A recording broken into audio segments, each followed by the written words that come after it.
Hi, I'm Bob. Welcome to the shop. Today we're going to talk about how I etch my maker's marks. Now this is not the definitive how-to on how to etch your maker's mark. In fact, lots of people do it lots of different ways. A lot of people out there have homemade etching machines. For me, it was more important to just get going. So I bought a Personalizer Plus, which I've had great success with, and that's what I'm going to demonstrate today. So without further ado, let's get to it. First thing I want to talk about is materials. Just off to the side here, I have the Personalizer Plus. That's this box here. And I'll, just so you can see what's going on with it. This is what it looks like. And it's got a variable voltage dial. Honestly, I don't know if it's voltage, amperage, whatever. I'm not an electrician guy.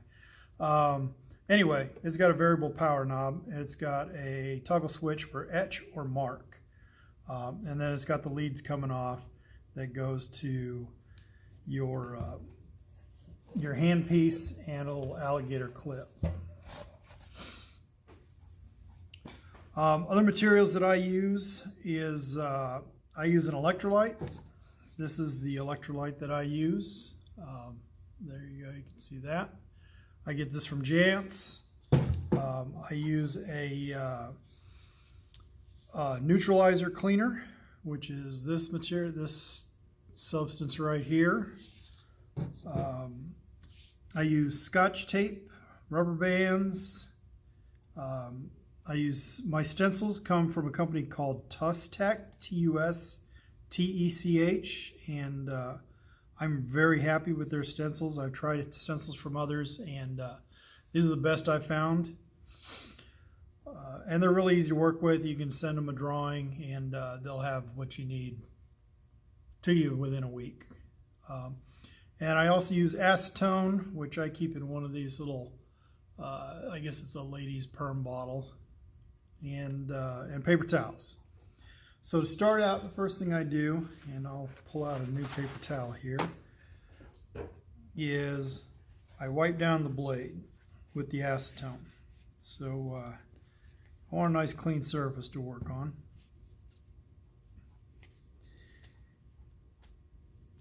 And this technique is pretty much the same whether I'm doing a carbon steel or a stainless steel. This blade is actually unetched stainless Damascus. And I like to put my mark on before I etch. I don't think it really matters. I think you can go either way. But for me, putting it on before I etch, I don't have to worry about whether I'm going to burn my etch or burn my steel. I can clean up the mark after I etch, and then I just keep cruising through after that. So, next thing I do is I want to figure out my alignment. Always make sure that you've got your stencil oriented the right way. You don't want to put a maker's mark on backwards, which I have never done, but I've heard of it being done. And then I'm going to hold it down with some Scotch tape once I've got the position where I'm happy with it. And I think on this blade, I'm going to turn it a little bit because this blade actually sits low on the knife. And then I'm going to start taping it down. All right, so there's that. Tape down the other side, just like this. Okay, and that's all I need there. Next thing, this is what I keep my electrolyte is, just a little parts bin. And I'm going to pour a little electrolyte into this. Doesn't take much. Set this over here on the side. Put my alligator clip on my blade.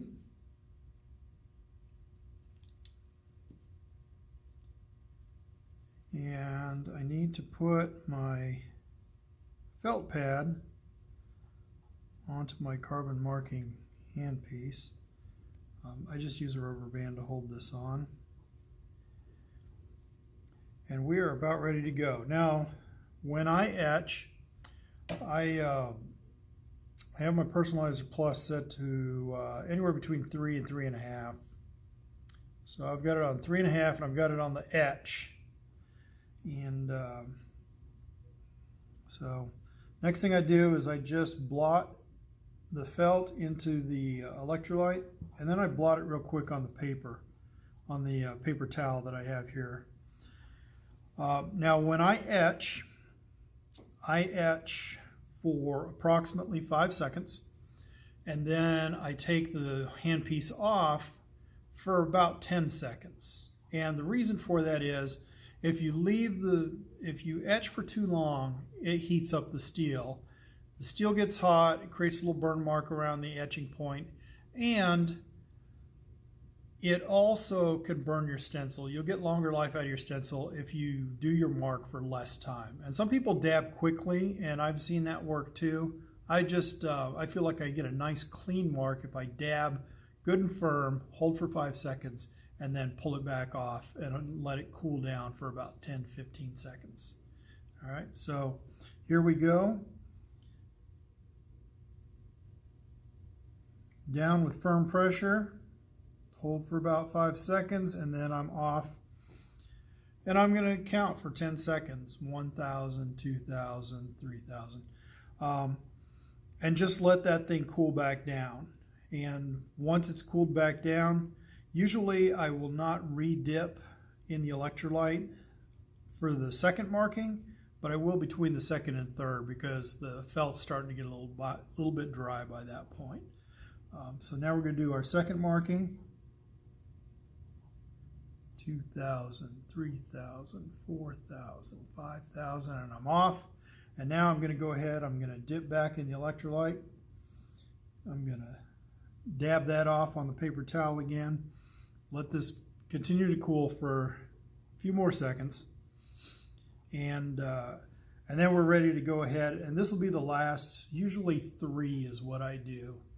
And I'm not going to mark. I'm just going to do etch on this blade because it's going to go into ferric chloride to get etched.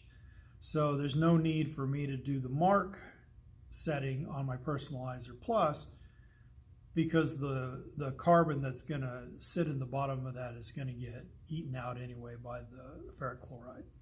So here we go with third marking.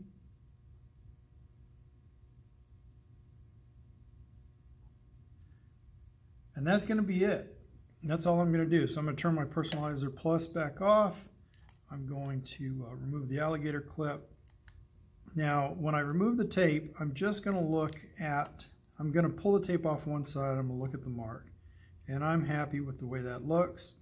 If I wasn't happy, I could tape it back down and mark again.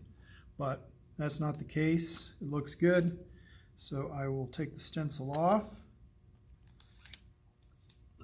Next thing I will do is I'm going to take some of this Neutralizer.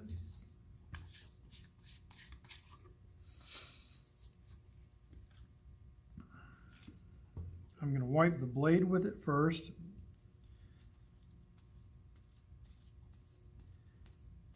And this is just neutralizing the electrolyte. And then I'm going to get a little bit more on the towel. And I'm going to use the Neutralizer to clean up my stencil.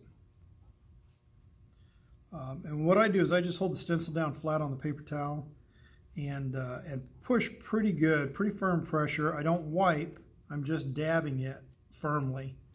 And it does a pretty good job of cleaning it out. You know, these stencils, they're kind of like a silk screen. So they have plastic, and then they have like an open silk mesh or something where the letters or the Maker's Mark emblem shows through. So doing a good firm dab helps to push the residue out of that silk mesh. And that is that's pretty much it on this side. That mark, what's going to happen is I will sharpen this knife up. this blade, and then I will come back and just a little bit of light hand finishing to finish this up. But honestly, you could hit it with a Scotch-Brite pad, or you could just run over it. This knife right now is finished at 1500 grit. I could come back and just do a few clean pulls at 1500 grit, and it would look really good. Let me zoom in here and see if we can get that mark to show up.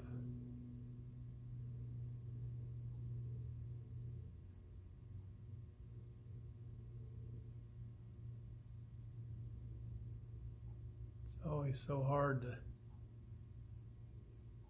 focus on this close stuff. There we go. All right. And that's about it. If you have any questions, feel free to ask in the comments below. If you like this video, give it a thumbs up. And if you want to catch upcoming videos, I've got a video coming up on how I work with W2. I've had some requests for some other videos working on the decal pantograph. I've also got some other videos coming up, including how to tram your drill press. There's going to be a lot of stuff. I'm going to cover a lot of different things. I'm going to try to produce a video each week. If you want to keep up with all that stuff, go ahead and subscribe and get a notification every time when I post a new video. And I thank everybody for watching. Ranger Made Knives out.